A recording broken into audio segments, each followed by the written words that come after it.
Hello and welcome to Deconstructing the Construct, episode 52. Since the end of the One People show and starting the Deconstructing the Construct, I have tried many different formats for these updates. And the one thing I haven't yet done, and I have missed, is having a co-host to bounce off. So today I have John Daniels, who hopefully will be a regular. Fingers crossed. Fingers crossed. Well, thank you so much for having me. Oh, look, I'm really excited. You're excited about being here. As I said, no love or money, just internet trolls. So that's right? Yeah, no. I'll add it to the list of manifestations, honestly. Cool. So John and I have known each other now for about a year and a half. 2 years. It's been since the end of 2016. Uh-huh. Yeah, so it's been a bit. Yeah, a little bit. So since the last DTC, during the last DTC, one of the things we talked about was, at least energetically, becoming aware that the Lyrans, the Dragons, and an unnamed group of individuals made their way in. They broke into the construct or into our space. And since then, it has been a roller coaster. And one of the reasons I haven't been able to do another update is because I have been on my own personal mental and emotional roller coaster. And every time I felt like I thought that I had a handle on what was happening and why, something would come out of left field and throw that whole theory out the window, and I was starting from scratch.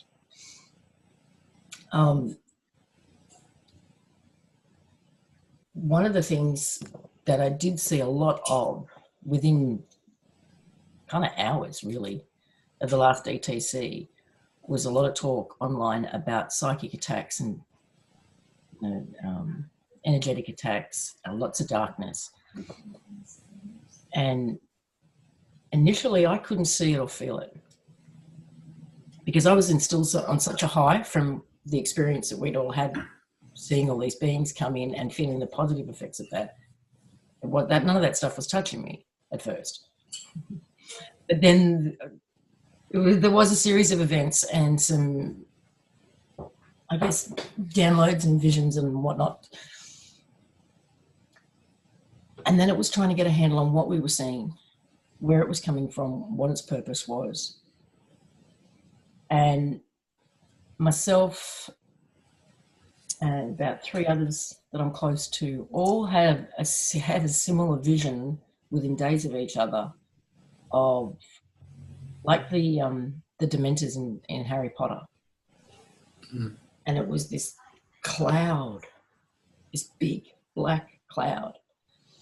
And they were all heading for a particular point and couldn't get a handle on whether or not they were being drawn to it, like a trap had been set and they were being pushed to retreat to a certain point, or whether they were consciously heading to this point in order to do something. It was really kind of funky. But what I have seen so far with my own personal stuff, as well as everybody that I'm close to, is that every apparent psychic attack, every apparent negative event, every apparent fucked up interaction between people has had a really positive result. So I'm more inclined to, at the moment, feel like we are really scraping the bottom of the barrel of purging the virus, purging the I don't know, maybe the trauma, the stuff that we can't take with us, doesn't serve us, all of that stuff. Because in one of my own personal episodes or explosions, it felt very, very, very old. Like not even from within the construct, maybe, but from when this all went to shit to start with. What are your thoughts on all that? Well, yeah, no, it does seem like the last month and a half, maybe 2 months, has been like this intensified period of ego death where we just kind of got put into something that just intensified that entire process. And when did that happen with the Lyrians and all that? Was there, because I don't even remember when. Well, it was before the last DTC, which was on October 13th. So oh, yeah, okay. yeah. Yeah, so that timing fits in right. But like you said, it was like every confrontation, it played into the topics that we were already talking about in terms of self-worth, learning to say no, trusting the process, trusting your own intuition. Because, the situations that I found myself in that were, head-to-head confrontations, which I haven't had in a really long time, all forced me. It was almost like saying no for the first time in my life. Like, that's how profound these experiences were. But it was just kind of like a necessary amount of character building, because now it almost feels like there's a clean slate to build on top of, because I have just a new modality to work with, because I've learned how to say no. As simple as it is, it's probably the hardest thing I ever did. And, we even had this conversation, it was yesterday on the call, talking about those character types that we've been going up against and having to have these confrontations with, using money in some capacity to create the guilt trip, to try to keep you in the fear space and, walk you off the ledge of saying no. And, it works because that money thing keeps getting you. But, well, that ties into what we were talking about yesterday with the members call, which is there's been a lot of communication and contact with various people with Lulu and via Lulu. And it has felt that the plan, the strategy has changed. Sorry, I've got to ask someone to keep their voice down. Because we don't know what we don't know. And home, what we call home, also doesn't know what it doesn't know. And as things have progressed and new information has come to light, I do feel that the plans and strategies have changed. But the one thing that in all of this that continues to carry through for me and ring true is the poem, which came through in May of last year, I think. Sounds great. Pink rises to the fall of blue. Green is near to the end of the moon. Red is here for only the descent. It's part of it. And obviously lately it's been all about red. Red waves, red tsunamis, red skies. I know you've even seen just a red rainbow. Another thing, rainbows. And code, which I'll get to a bit later. But why was I bringing that up? What are you talking about? Well, it seems like the red energy was coming in tandem with Survival. like a clearing out process. Yeah, survival and all of those different things. And like you said, it's like as we've gotten down to the nitty gritty of the programs, it's like cleaning a bathroom. We bleach the whole thing, we clean the mirrors, clean the toilet, and now we're down to the tiles, just scraping out those little pieces of grout you can't even see. And that's the hardest part, because it's just a bitch to do. Well, but it seems this last bit has been with all this red talk, red being the color of the base chakra, like you said, survival. It's like all of those survival triggers, like money, security, and the stuff that's going on with the weather, and all of that triggers our survival instincts is what's being picked up. Yeah. No, it definitely is, because something has shifted where it's like you said, no matter what you're experiencing, it's somehow deprogramming you at this point, at least for those of us that are consciously trying to deprogram ourselves. That has, yeah, just intensified. The two incidences that I've had, like the real big confrontations, I know I have relationships and history with these people that go way beyond this place. Mm. And I'm wondering how many people out there are reconciling on behalf of. So if, I just got a bit of we've been told that there are 12 realms of time. They may be the same thing as what we call dimensions that are within this construct, but we've also got a very, I don't know, clear understanding or a clear knowing, even if we don't get it, that there is something beyond all of that. But from what I can understand, all of it's been affected within this construct and without. And there's reconciliation going on even from outside. So I think some of us are playing it out. I mean, what seems to be happening for me is we've always looked for confirmation in the 3D of what we've seen and felt in the energetic.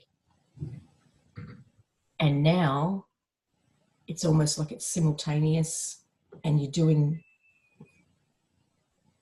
whatever you're doing in one is also being done in the other. So no, this last month, I've said it a few times, it's felt like just a nonstop doing. Where everything you said, whether it's unconscious, spontaneous, it is a doing. And it makes sense, because it's like if you are carrying Lyran energy and dragon energy and there's an existing conflict there, it might not have been between the two of you personally, but just because you're carrying those frequencies, you can kind of solve it. Yes, and reconcile and release. Yeah. And like you said, there's so many other creatures out there that because we have a lot of reconciliation to do. Was there anything else you wanted to say on that before we move on to anything else? No, I think, the red wave, we covered it. Yeah. Back on the 19th, the members call is also when we started to hear about a lot of these perceived energetic attacks. And people have, that's when the war really felt like it in. There was, and that's still happening. Sorry, someone's unmuted. Waking up with the bruises, waking up sore, waking up like you've been battling or being hit by a bus. And that's still happening for some people. So from the moment that those guys came in until last Tuesday, now today's Saturday for me, Saturday the 10th, last Tuesday, seemed to be that battle period. Something for me shifted. Things came to a head. Energy was released, and then Wednesday I really saw the difference. Something got purged, and it feels like the main battle is, I don't want to say over, but the scales have tipped somehow. Yeah, and I do actually have a confirmation on that I just realized today. Back in early October, my back just started hurting.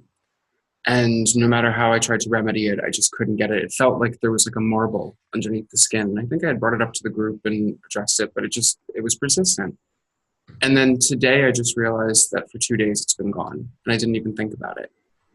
And so I don't even know what today is, but 2 days ago it stopped, just spontaneously. So, okay, there we go. So, yeah, I can confirm that. Waking up with bruises and everything, being that we were moving, I just assumed I was beating the shit out of myself, so I couldn't tell the difference. But the back thing was definitely energetic. I couldn't. You couldn't shift it. Yeah. Couldn't shift it until 2 days ago. Mm. Now, on Wednesday, the 24th, we were told that there are lots of walk-ins happening at the moment, and that they're coming into the military and governments and positions of power all over the world. And 3 places in particular were mentioned: the US, Spain, and Africa. Now, Africa and Spain kept coming up for the last, 3 or 4 months at least. We've been, as a group, and especially in this house, consistently directed towards Africa. A particular spot too, just off the coast, off the west coast. And that during one of the calls, somebody suggested the song Africa by Toto. I kept getting reminded, and things kept coming up to remind me of Morocco. And within 3 days, there was suddenly a Africa Toto meme almost online where everyone's getting the Toto Africa song. And even though I had heard that, I haven't heard it, but I had heard that a band has covered that song recently, but nobody was hearing the new version.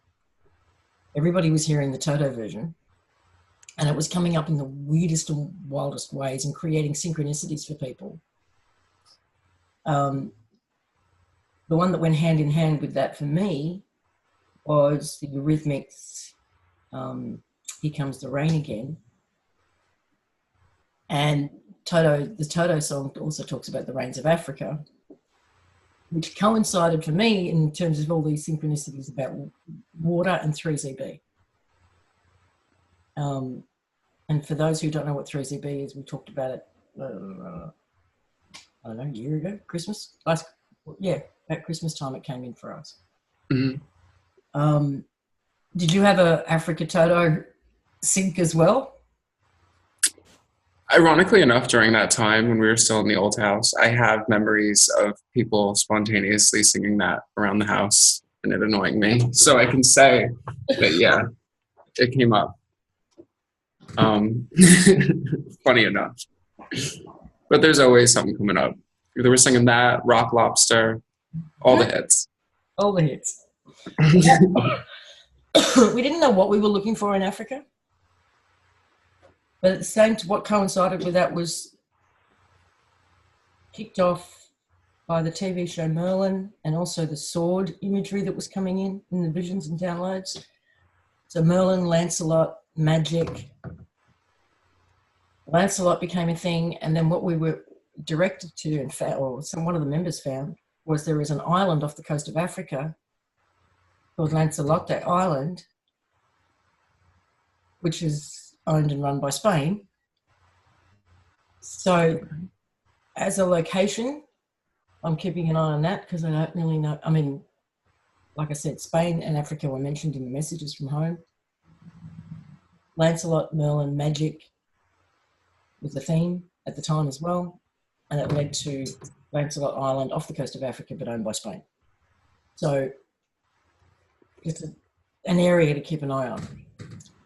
It may have to do with, well, it also led to the Berbers, which took me back to Morocco and a whole other thing.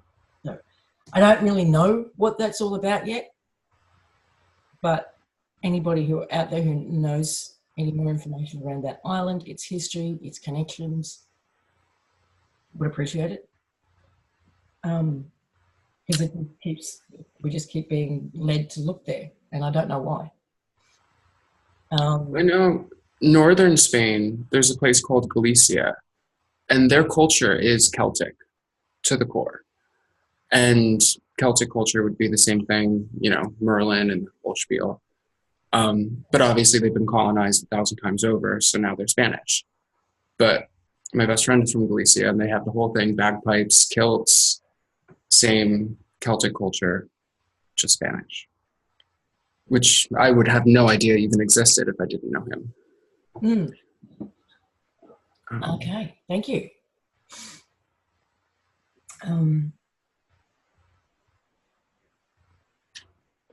we were also getting a lot about DNA, but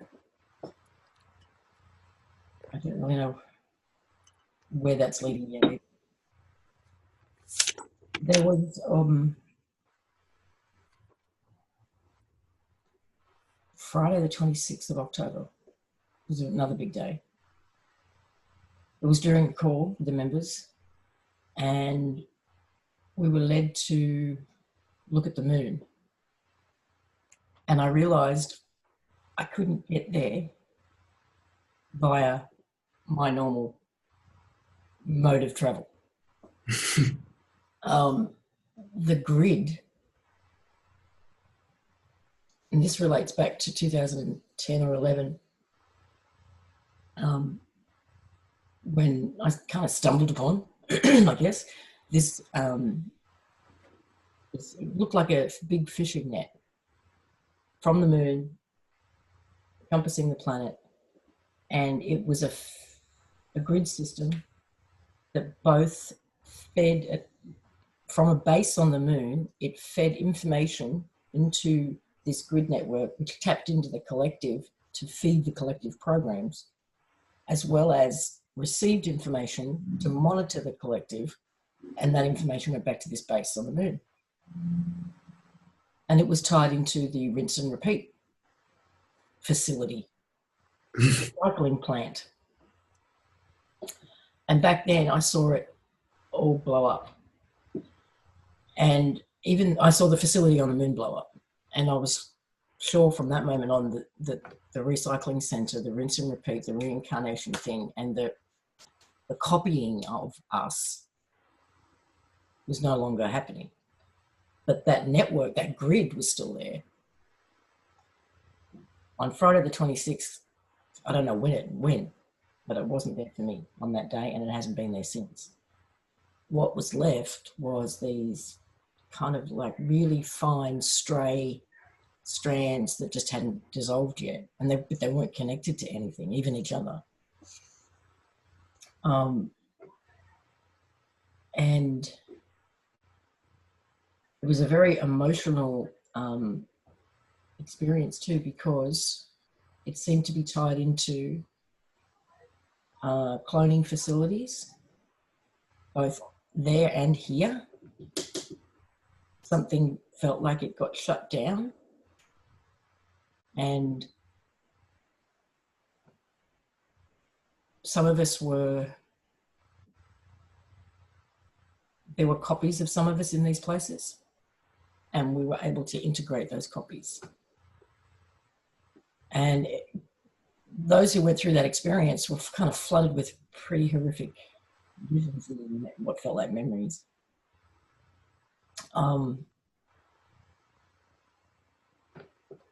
That may explain the low grade, I didn't even think of that until now, that low grade aggravation I've had since then. Oh, okay. Interesting. But it was, once that process was done, that's when the champagne bubble feeling came in. So it was like we integrated these like really traumatized aspects of ourselves, but it was immediately followed by this bubbly champagne feeling, which felt like a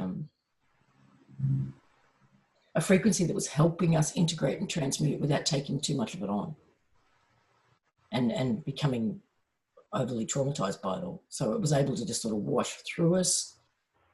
The information, the data went to where it needed to go. We didn't have to hold on to it. But that champagne bubbly feeling. And I also noticed that Schrodinger's cat mentioned the exact same words, champagne bubbles, on the same day.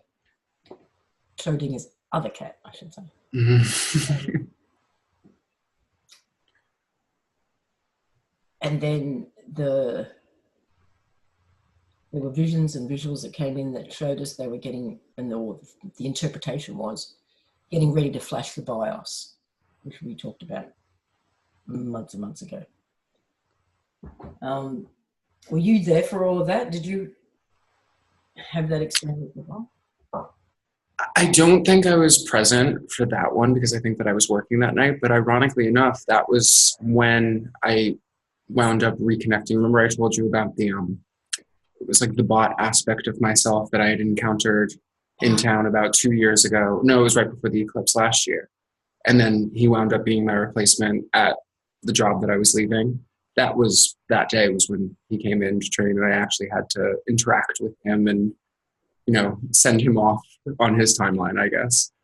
So He that went is, into your shoes in several ways. Did he not? yeah, in a few, yeah, because it was a situation where I realized that because he wound up doing something that I felt like he was in my spot. It was one of those things where it was like I was supposed to be playing this role and he was doing this thing, and I was very contentious over it. And I just couldn't reconcile it. I thought that, the universe was just being cruel to me. But in hindsight, I realized that it's like if I had done what I wanted to do, not what I needed to do, but what I wanted to do, I would have been stuck in that loop for the rest of eternity. And so, he can fill my shoes any day. But it happens to be that day that we reconnected. So that's very interesting. It is, yeah. And then you were talking about the moon. I think, didn't somebody just put in the chat that they discovered 2 new moons, but they're hiding in a cloud? Something like that. Something like that. I did see that article. Surprise. Apparently we've always had them, I think. You're right. But they've been hiding from us all this time. They're the ones that are out there just spinning the wrong way. So. I don't know much more about that. I just saw it briefly. I haven't looked into that one. Yeah, apparently 2 new moons, or old moons, I'm not sure. Okay, one of our members and friends is also a dowser, and he has dowsed on a lot of these processes that we've been going through. And he has also been dowsing on the progress of the 7th wave.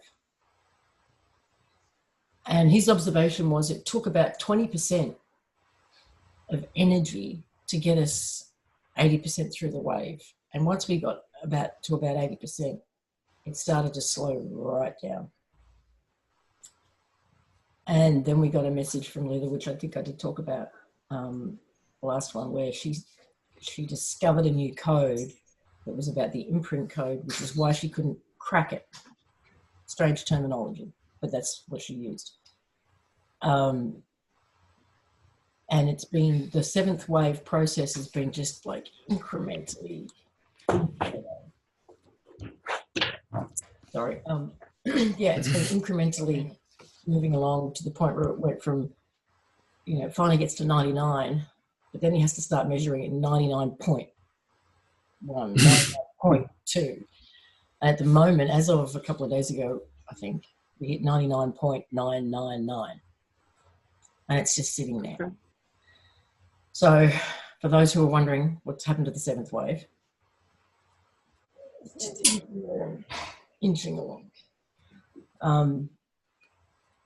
Based on, and he's been pretty accurate with everything else. The processes that we've gone through, the previous 6 waves, and being able to measure them.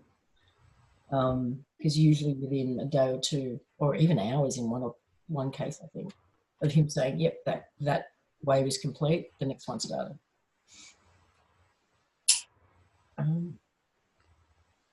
What else? Oh, in 2 things. In regards to Lulu saying, it's why I couldn't crack it, which also ties in with me feeling on Tuesday that things came to a head and then released. Tuesday morning, a friend woke herself up from a dream that didn't feel like a dream, where she's with a group of people. She knows something happens and everyone goes, sort of jumps up with a cheer and says, "We cracked it." And she woke herself up saying it out loud and jumping out of her bed. We cracked it. So as soon as she told me that, I equated it with Lulu saying, "Didn't crack it." The energy since then has cleared. And I think that's also when we went up to 999, 99.999. So something definitely moved forward in a really good way in this last week, as far as I could tell.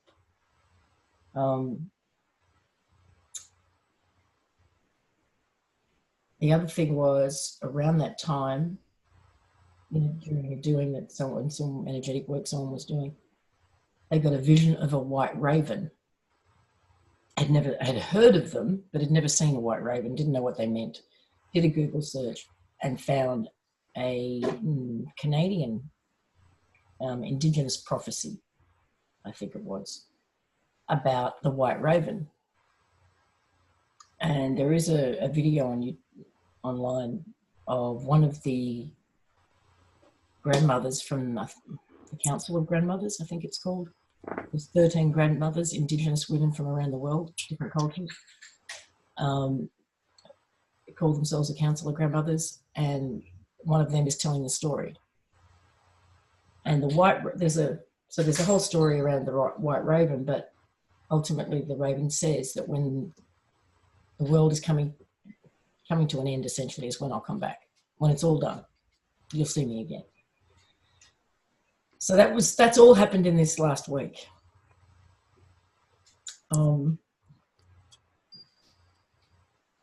Now, there's some interesting stuff I want to get into with you. Where is it?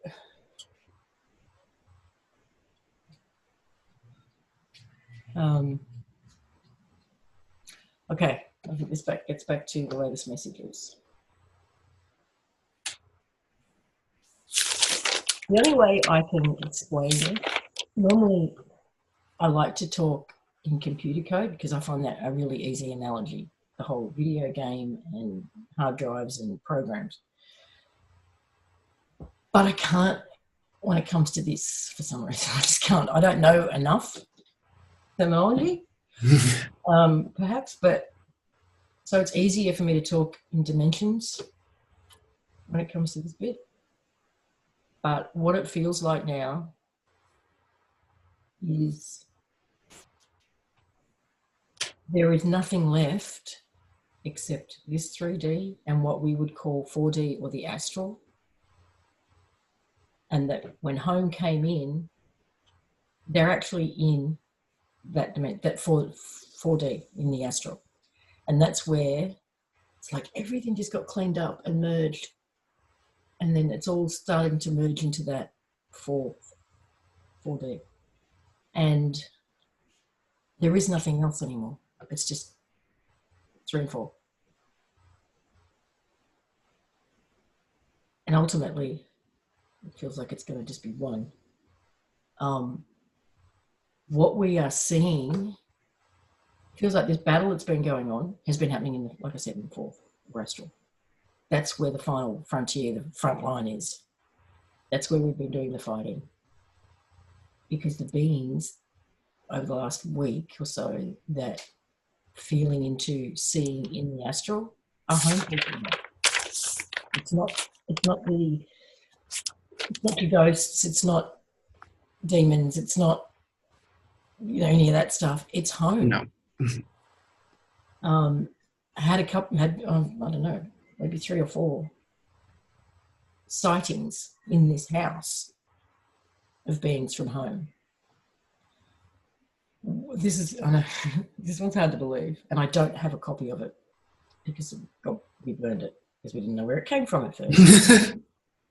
But I woke up the morning after the beings in the hallway, and my husband actually seeing them in and out. In astral, out of body, walked around the house.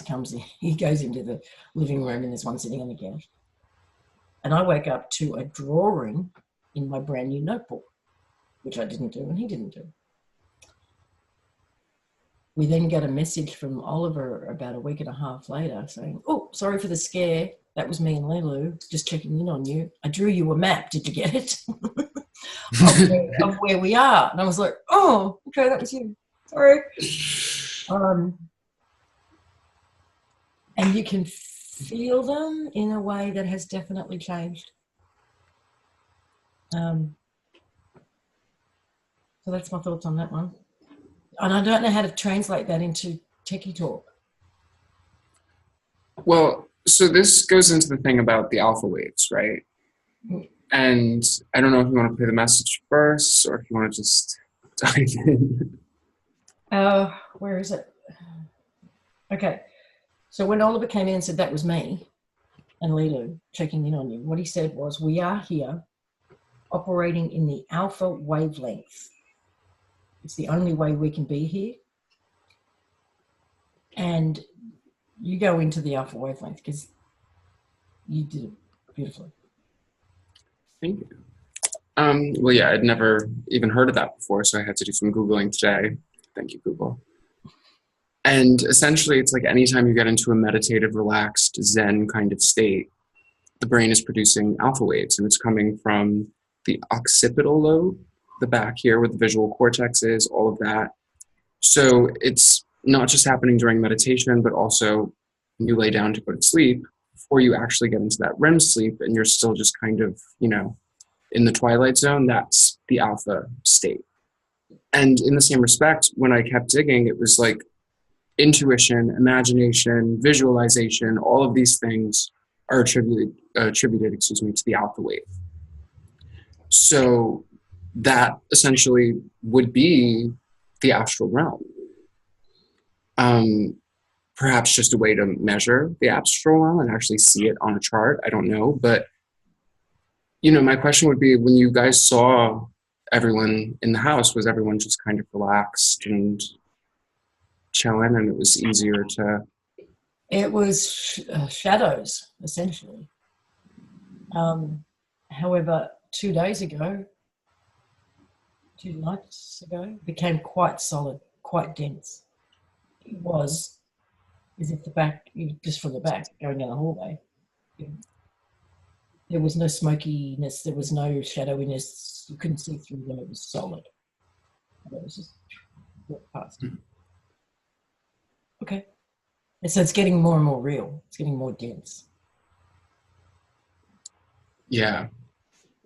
And, we've been having the shadow figures here too, because I didn't have them that much in my old apartment. But here, and the feeling here is very good, very benevolent, it's all good, but you can see something's always walking through. Of course, when I'm alone, God forbid anyone else was here. But even during, sleep time, dream time, whatever, I was telling you, it was like every time I would lay down to go to sleep, I would start dreaming, but still be conscious and go into that space, be able to be aware of what I was seeing, as abstract as it was. But as soon as I would shift that awareness and either realize that I was asleep or wanted to wake up, it was like I couldn't breathe and I would just get up kind of gasping for a moment. And it felt completely like I was just in a different space with a different atmosphere, and I had to acclimatize when I came back here. And for a second, it was a shock. And I don't know if you were here yesterday for this part of the call, but I was mentioning that I listened to the Beatles album, the Abbey Road album, and I got really into it because I wanted to hear every single sound. It just sucked me in. And when I was learning today about the alpha state, they were like, that's one of the things when you're really zen and you're really in the zone, that you can have those closed eye visuals and you feel like you're astral traveling. And that's never happened to me before with music, no matter, how close I tried to listen to it. So that was a new experience. And the thing I was talking about with Dreamtime, that's only been the last week, really, that it's been that intense. But things are just getting glitchier in general, because yesterday during this call, right before Moira came in, like seconds before she came in, my neighbors had gone to the store to pick up some stuff, and I saw the car pull into the driveway. They pulled into their spot. I heard the doors, heard the walking up to the door, the front door, the rustling, and then just nothing. And it was about 5 minutes. I'm waiting. I'm thinking, okay, maybe they're outside doing a cig. It's all good. And then all of a sudden I see the car come in again, and they park, and the rustling, and they come to the door. I'm like, did you guys come and then forget something and then go back out? They're like, no, we just got here. I'm like, you didn't. So that was one glitch. And that was immediately before, I think it was Moira came through. And at that same time, the veins in my neck were pulsing so hard. I thought I was going to have a stroke or something. I had to light some sage and just keep it going. But I lived, thank God, or thank whoever. But yeah, so that's unusual for And one of my sessions.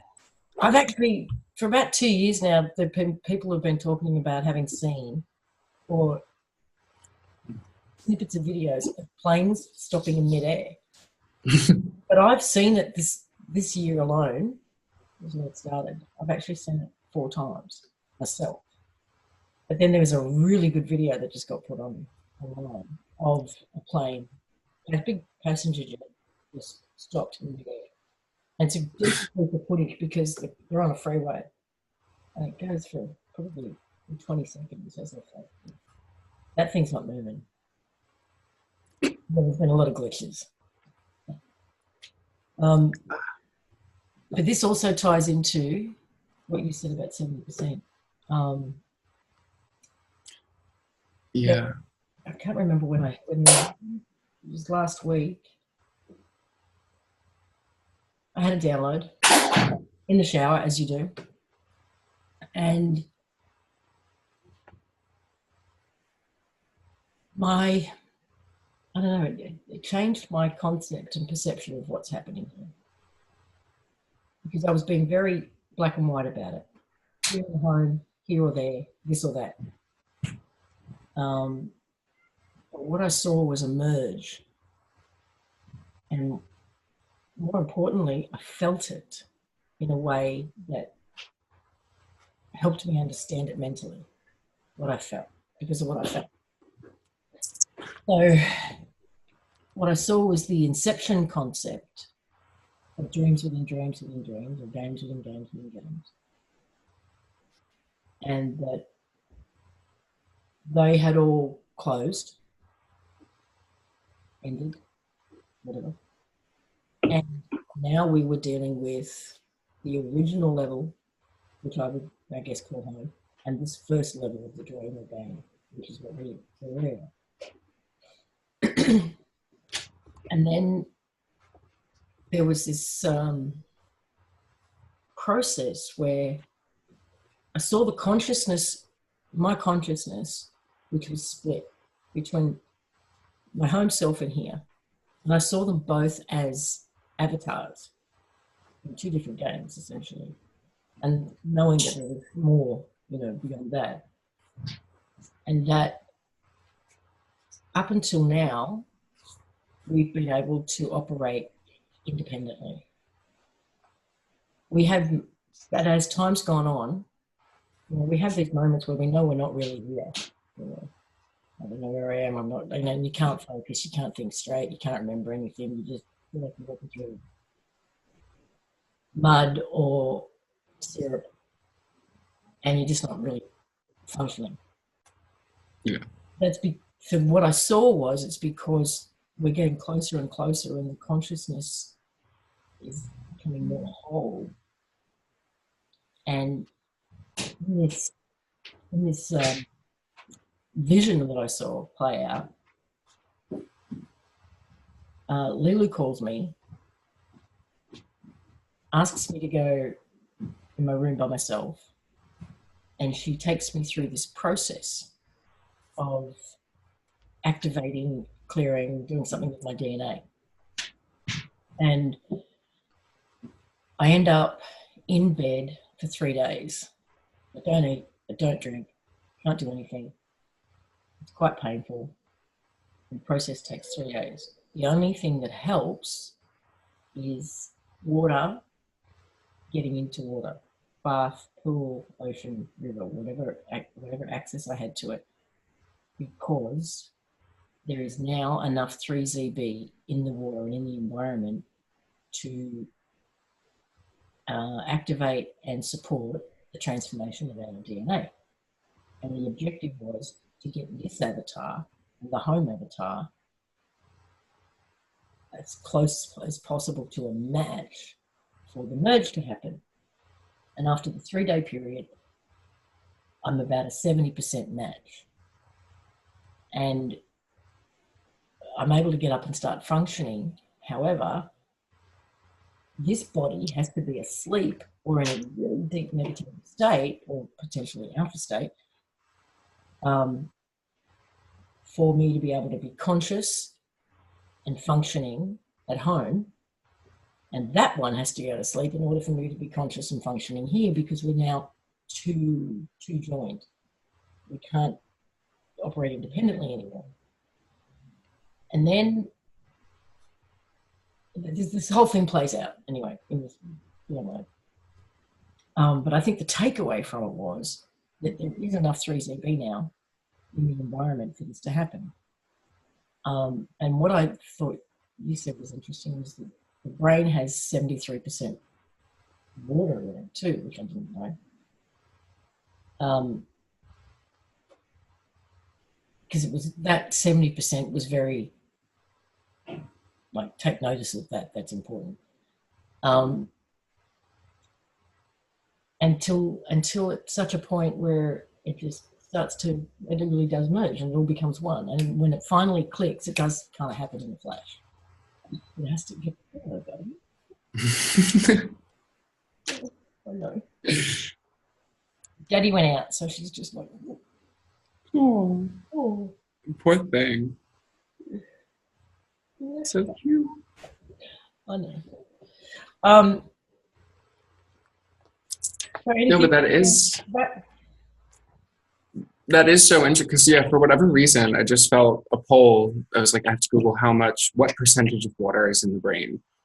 And, 73%, how they got it so accurate. It's not 70%, it's 73%. I think that's interesting, because maybe if the whole thing was about the water. And like you said, it's been about a year since 3ZB was introduced, because I remember as soon as it happened, there was a doing we did, and Karen was doing something about interacting with snow with 3ZB, and it was steaming. And the next day I went outside and all the snow was steaming everywhere. And since then, how much water has passed through our body, how much water has passed through our field, how much water have we put that intention into? And it kind of makes sense that at some point we would hit, this kind of critical mass point where we can actually utilize it. And if 70% of this is infused with 3ZB now, I have a feeling that both of my avatars have, what is it? They're both insomniacs, and neither of them sleep. I'm just losing my mind.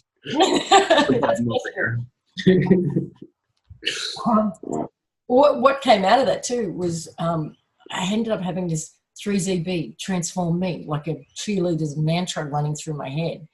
And every time getting into water, whether it was the shower or going to the pool or whatever, I was 3ZB, transform me. And there are body changes happening, which also leads to a funny story, sort of. I've heard twice now from people who have got issues, serious issues. One is, excuse me, a tumour that's sort of up under the arm, and one is like extremely damaged knees, that there's been this electrical sensation in the area, buzzing and electrical sensation, and there is water literally coming out of the skin in those areas. The one with it underarm thought she was just sweating, but why am I sweating under one arm? That's really weird, right? And the one with the knees, the electrical sensation was above the knee. The knee got painful, but in a different way. And then the sensations ran down the leg, and water was literally coming out of the pores of the skin around the ankles. So that's 2 stories in a couple of days. So it'd be interesting to see what the feedback is on that, if anyone else has experienced that. Not normal. It's not normal. You know, there's water purges going on for sure. I mean, mine is nothing serious. I peed about 100 times yesterday when all of that was going on. And it's funny that you mentioned under the arms, because when I took my sweater off, I saw that I had sweat through the whole thing. I said, holy shit, thank God I was wearing a cardigan, because I don't usually sweat like that. But so I guess I got a couple toxins to flush out. Yeah. Well, I know I do that too. Like I know when I'm purging. For me, I just say I'm purging old code, because I'm in the bathroom every 5 minutes. Yeah. And going through periods where that happens, and then I'm not thirsty at all. It's just like, get rid of it, and then really thirsty, really dehydrated, got to refill with new stuff, new code, new 3ZB water, whatever it is. I know a lot of people were reporting the whole dehydrated thing, and that's not got enough water.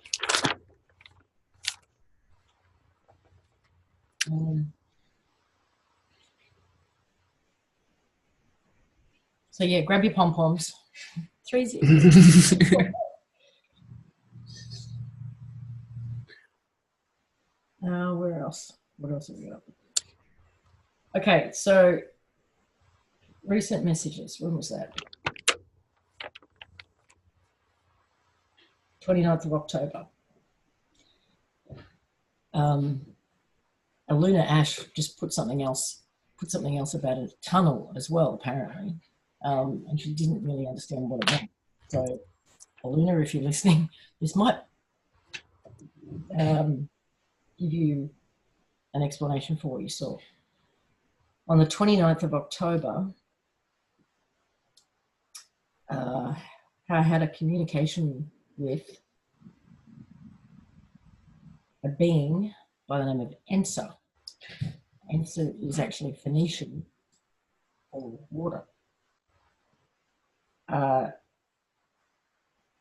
He is the last gatekeeper, and she's the protector of Tunkalat, which I had never heard of. It's in Burma. There is a monastery on top of it. It's an old volcano. It's a volcanic plug, apparently. And she said that the fix to the human code is with the water. And that where she lives is the center of life water, that it's known for its secret pathways to all the other realms, to the unknown. And that the central blue sun, the center blue sun, is connected to that place through the deepest and longest tunnel. She has felt for many years that the end would be soon, and she's felt more recently that this would be the last year that the gates will close.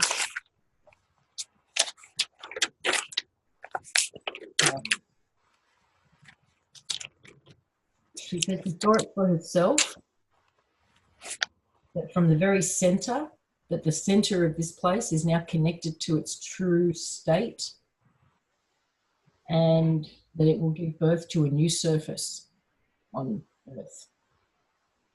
And that she saw for herself it's almost sounded like she got her own vision of what was about to happen.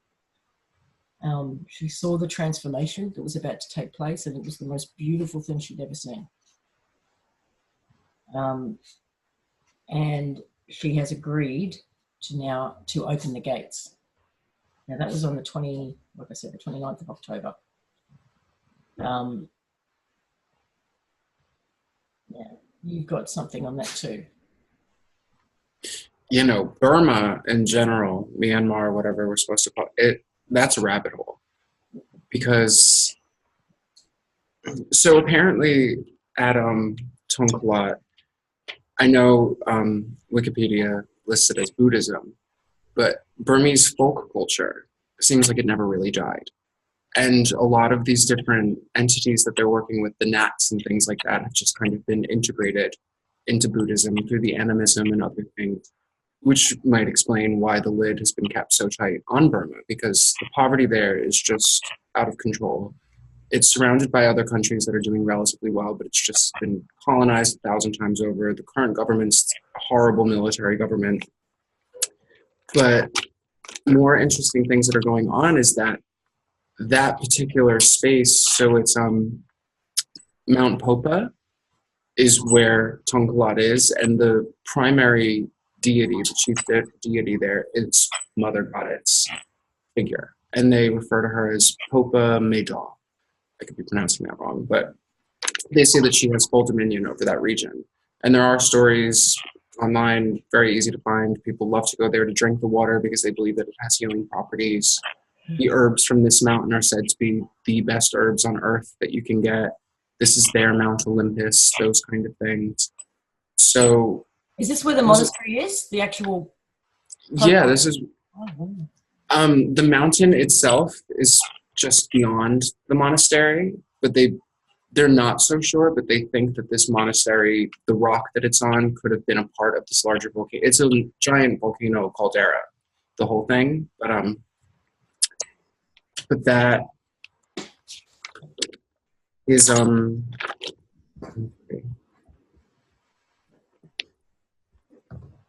yeah, and even the region that it exists in, the region of Burma that it's in, is called the Mandalay region. And when I was going in to figure out the linguistics of that, it's just a play on the word mandala, which is just concentric circles anyway, which I'm pretty sure isn't that what Oliver scribbled out anyway. It was just a bunch of concentric circles. Yep.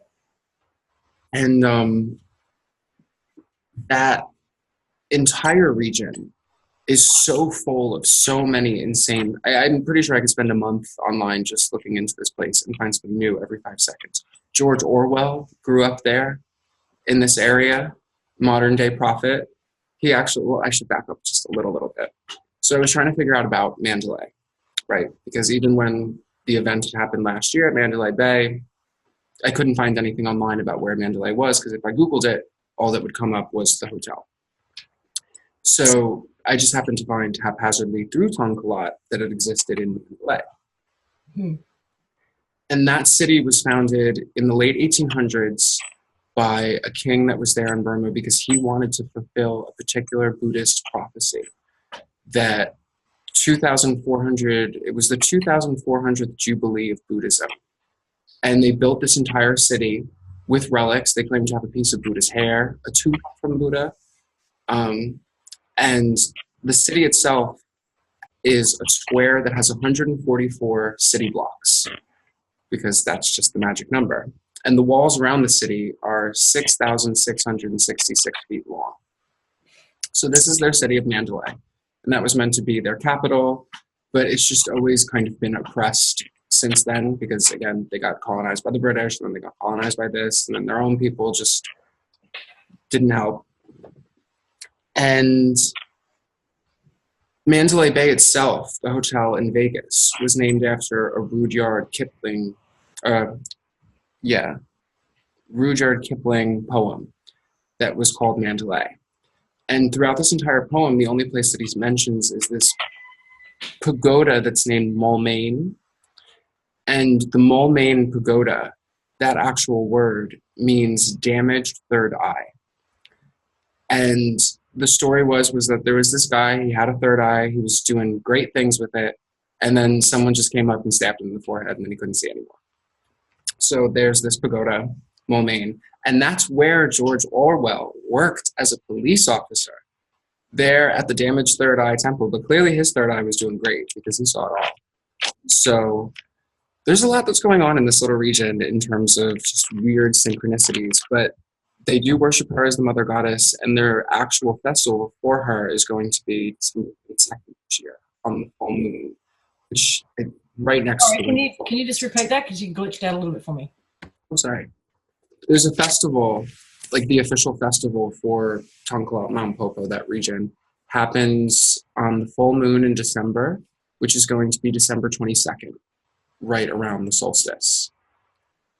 And that's like the official party. Ooh. You call it a holiday. Something. Oh, and there was a lot of interesting things with green too. That they refer to the different people, the Nats, with green something, but they don't use the word green the same way that we do. Almost like they interchange it with oh, in order to become one of these Nats, the immortal beings that live in this area, they had to experience what was called a green death. That was what they had to go through. And the green death, apparently it was like a very violent death, this, that, the other, but allowed them to live forever. That was a little bit beyond me, but I thought that was interesting. Green is near to the end of the moon, so we're having a full moon party.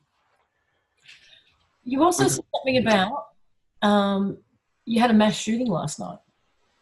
We did. We had another one in California, and there were a bunch of people there from Mandalay Bay. I saw one article that said there was a group of 50 or 60 people from that event. I don't know if that was fake news, but there was one guy confirmed who was at Mandalay Bay, and he was killed at the shooting last night. And he was with other people from Mandalay Bay. And that happened right on the heels of the conversation that we were having about Mandalay Bay. And that's weird. One thing that stood out for me about that was just the fact that the Mandalay poem that this place was named after, because I've been to that hotel, it has nothing to do with Burma. You would never know that this is Burmese at all. But that poem just talks about the Mole Main Pagoda. And that's the Mole Main Pagoda, that's the damaged third eye. And that seemed to be what it felt like it was about, the damaged third eye. At least perhaps there was an intention there to perpetuate that energy, which I don't think worked at all. But okay, so right at the time that I'm still a little bit spun out about that. Right at the time that we discovered Tunkalot through a message from Oliver, they said that Oliver, Lulu, and a couple of others were there inside that mountain talking to this gatekeeper, which brings up Mandalay, which you make the connection to the Mandalay Bay hotel shootings. Right while that's happening, we've got potentially 50 to 60 people who lived through the Mandalay Bay shootings who have now experienced another mass shooting. Seriously? Just another Thursday in America. I mean. Oh, what the hell? But yeah. No, I didn't know this place existed. And in all fairness, even though what happened last year in Vegas was just awful and over the top, it seemed like whatever it was that energetically was trying to come from that, you know, in front of the Black Pyramid and all that good stuff, didn't work. Whatever they were trying to do did not work. If this is round 2, I highly doubt this is going to work either, but clearly they're trying to piggyback on whatever they started. And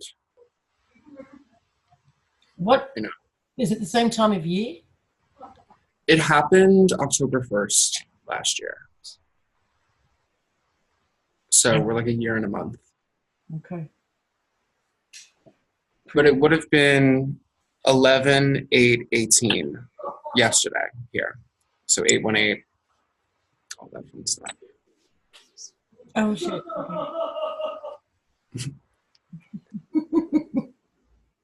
Yeah, it never ends. You got Muppets too. Oh, in the background here? Yeah. Everyone.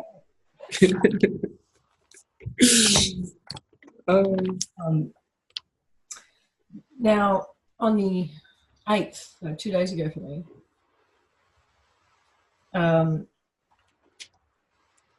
Oliver came back to say that they are here to open energy points within the realm and to emphasise, he said, you must understand this, we are working together. We're all working together. Yes, and I think that goes back to the 3ZB in the water in terms of how much we've been doing in the last year in this group. God knows what everyone else here on this planet has been doing. That we've been laying the groundwork. And like you said, for the last month, the doings have been happening in real time, consciously, unconsciously. Every moment is a doing. So yeah, what Oliver said there, big time thing. Okay, there was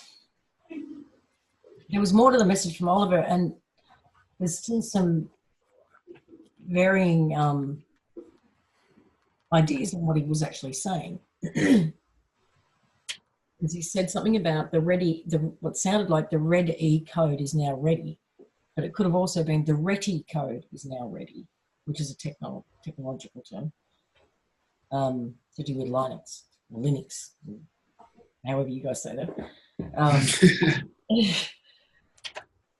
Tied in with everything else we were getting around the red wave, the RETI or the red E,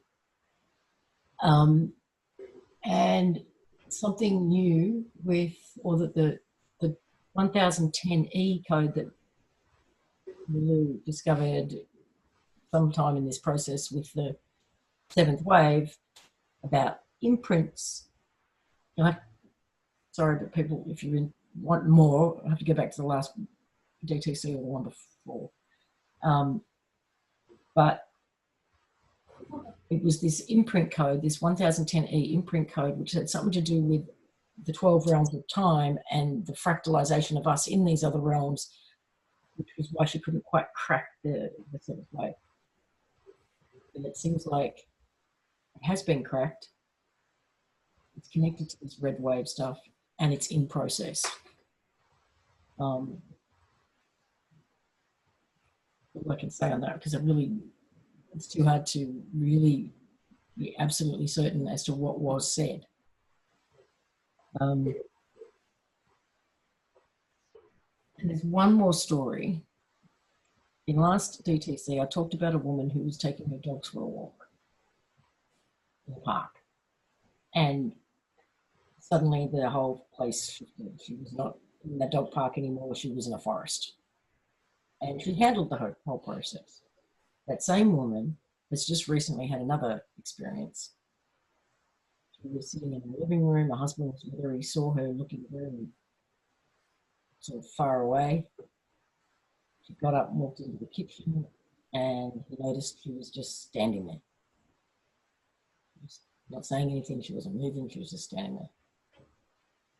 And he walked up to her and asked her if she was okay, and she wasn't. She was kind of freaking out this time because she said, I'm not standing in my kitchen.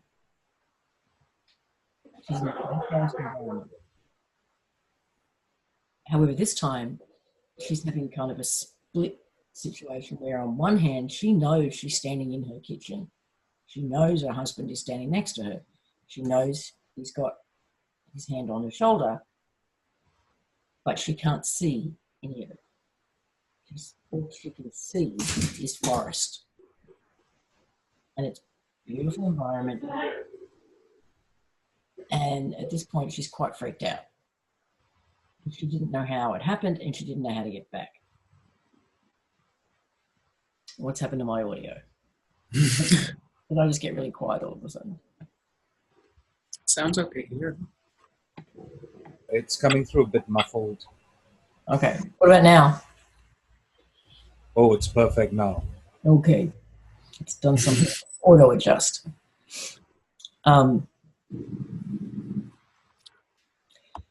And so, yeah, like in case that wasn't heard, she is in two places at once. On the one hand, she knows she's standing in her kitchen. She knows her husband's next to her.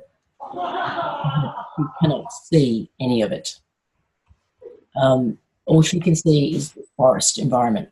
And it takes a while. It's a bit of a process for him to talk her back to being able to see him. She could hear him the whole time talking to her, but she just couldn't see him and she couldn't see the kitchen. Whether that, and I've had other friends have experienced similar experiences. We were calling them overlays, but this one seemed to be, I don't know, far more intense. Whether everyone's going to go through this, I don't know. I have a feeling no. I think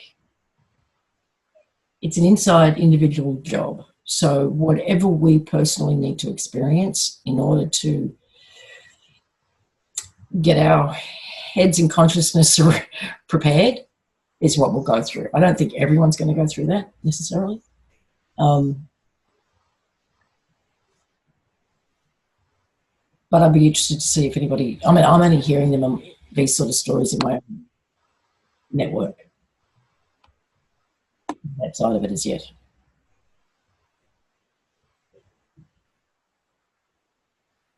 Didn't you have something similar or a story similar in terms of someone you know, or am I getting you mixed up with someone else? It might be mixed up. Okay. That, what happened with that though, it has made me think, especially about the conversation we had about it last night. That, you know, because I know there's like a concern of like, oh my God, what if I'm just losing my mind? What if this isn't something energetic? And if that's a realistic fear, because you have hereditary disposition, whatever you want to chalk it up to, perhaps that is the thing that's holding space and allowing this to happen organically, because the fear has kind of paved the way for this thing that's just not a bad thing at all. And because I don't carry that fear, I don't have a hereditary disposition, whatever, not going to happen for me.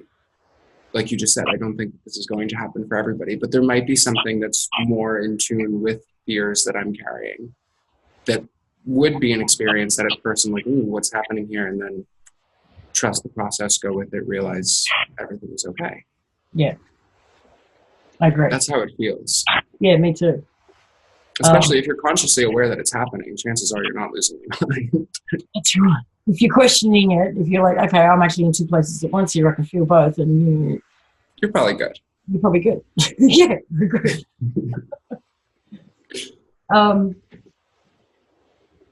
Okay, I think that's all my notes. So was there anything in particular or anything else you wanted to bring up? Did you want to talk about the message that had come in last night, or? Oh, yeah, what was that one? Moira's thing about energy. Yeah, there was. Annie had transcribed it and thrown it in the chat. I don't know if she's here and has it. But what she said about there being no highs and lows, energy just is, that so profound, biggest ping, because this whole thing about like energetic accountability has been a theme for me. Once I realized that like anger is a choice and that I don't actually have to, but that I can channel that into something else, things changed.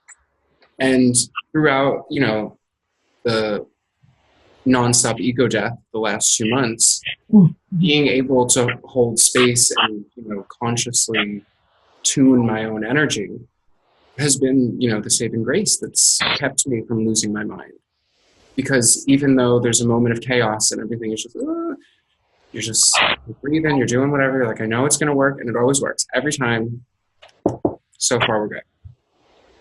And I don't know, it just seems like what she said was great. I hope. Well, you find it. I need my own personal Harry break. I'll be right back. How'd you go? It did good. We didn't burn anything. Were you able to find the words? No, I was not.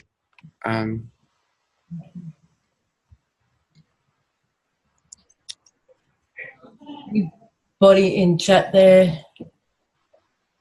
Still looking. Ooh. Oh, here we go.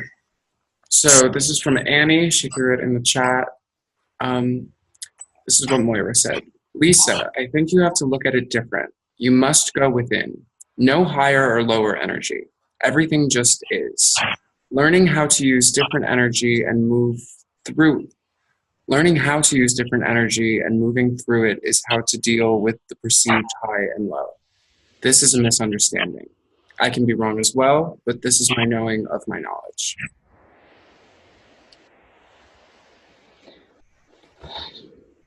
Which kind of reminds me of, as these different waves have come and gone, we've had those moments where everybody has a headache, everybody's nauseous, everybody's going through this and that. But as soon as we realize that, oh, it's just another wave, and we put down that energetic resistance, everything's fine.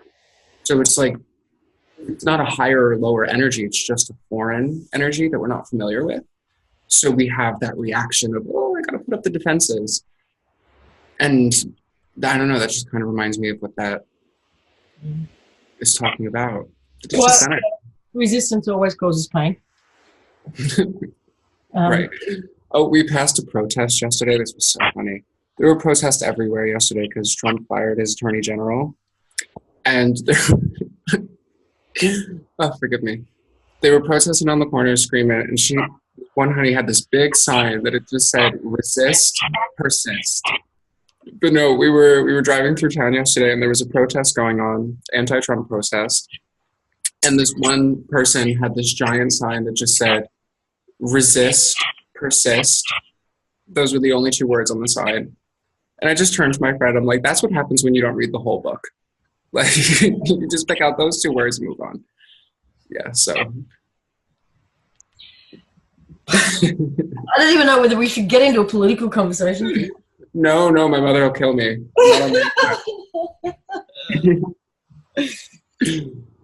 I mean, wow. Talk about polarized.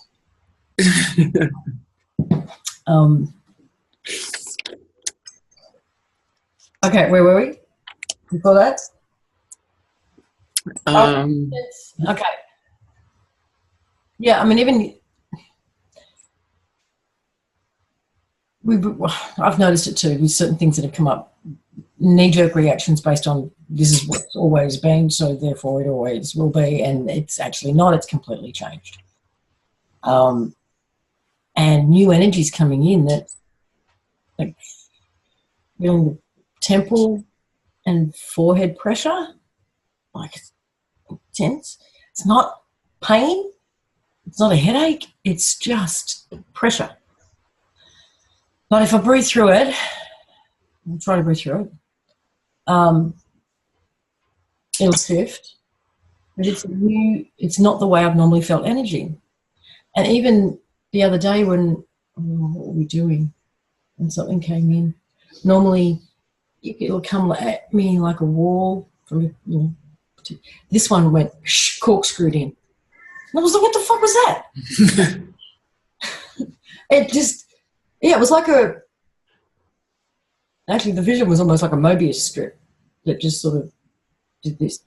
And, okay, well, that's different again. Everything's changing. And the physical resistance based on past experience is not serving us at the moment at all.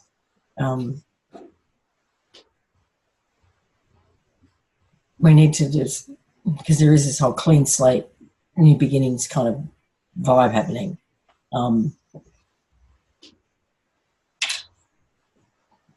Being out of the corner of your eye, aren't necessarily the bad guy anymore, and all that sort of stuff.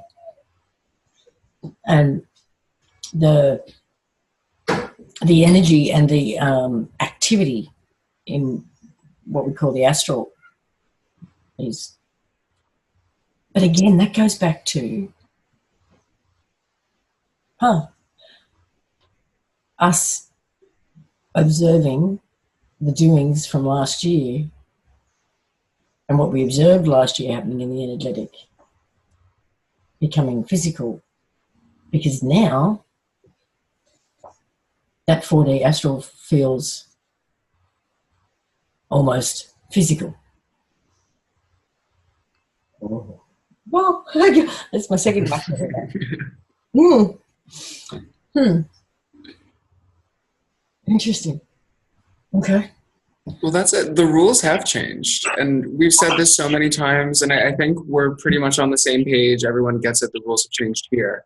But it's like if you're stuck in the echo chamber of whether you're watching the news cycle, anything like that, it's impossible to believe that it's changed because you're being fed something that's telling you that nothing has changed. It's all just as bad as it ever was, if not worse. Yeah. But at least in the last week and a half, I even forgot Trump was president. someone said it, and it was like, oh yeah, we're dealing with that. So it's like once you step out of it and you distract yourself with things that you actually want to do, like creating or just whatever makes you happy, you'll forget about it. You will actually move on, because in terms of actually doing something, like what am I going to do? Do something for yourself first, and then work from there. That would be my full political discussion. Go make a nice coffee for yourself. And it makes me wonder whether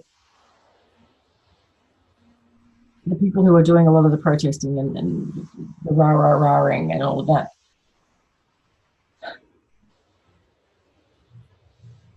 Well, I get it. Huh? I get it. If I wasn't working with this narrative, I would be there on the corner with them, freezing and screaming and yelling, because I would believe it. I would believe that that's the best thing I can do, that that's going to give me my sense of purpose and community and blah, blah, blah, blah. But now, I don't want to use the word indifference, but it's just like, I want to focus on my reality. That's the only thing I can control. I can't control anything else but my reality. And that's exhausting as it is. So I don't have time for other people. Sorry, can't save everybody. Just me. Okay, well, I think that's it. Unless the guys in the chat can remember anything else that's gone on recently that we need to make note of.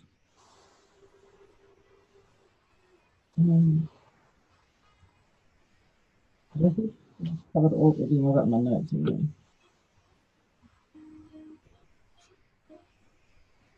Something shifted this week.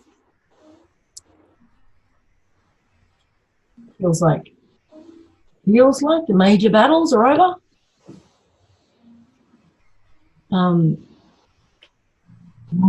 I do know that more and more of home is coming in, but right now we are dealing with no better word to use, rainbow energy or rainbow wave or rainbow frequency. That it feels like more and more from home are coming in, and the majority of home is right behind it. And I don't know what that means, really. But this merge, this concept of a merge is becoming clearer and clearer to me. And I do believe the merge has begun. I don't know what of the old narrative,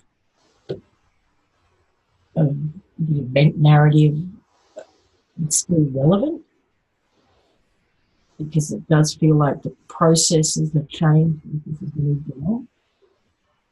along. I know there's still a lot of talk about timelines and timeline jumps, but I still feel, for me, more individual than collective. What I've seen, even in just the last 24 hours, actually, is, I mean, it's probably a bit premature to say this, but this is where it's feeling like it's going. Is certain people who perhaps went off my timeline, that we were on the same timeline, but we've gone like that. We may be going back on too much. Possibly. I said, premature to see how that's going to go, where that's going to play. But just so you know, your audio got muffled again all of a sudden. why does it do that?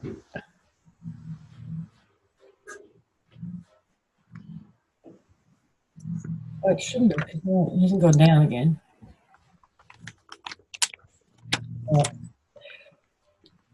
Sorry. Not me. What do you mean, Russ? Oh, a few minutes ago you asked, does anyone have anything else to contribute? And I wrote, not me. Sorry. Oh, okay, thanks. All right. Well, John, I want to say thank you. Thank you. And we will do another one very shortly. We will do one during the week. I'm not going to let it go so long. Not going to let myself get too caught up in my own shit that I don't do one. And hopefully moving forward, we'll be able to do this on a regular weekly schedule again. So you were awesome. Thank you so much. Thank you. Thank you, guys. And I'll see you next week. Bye for now.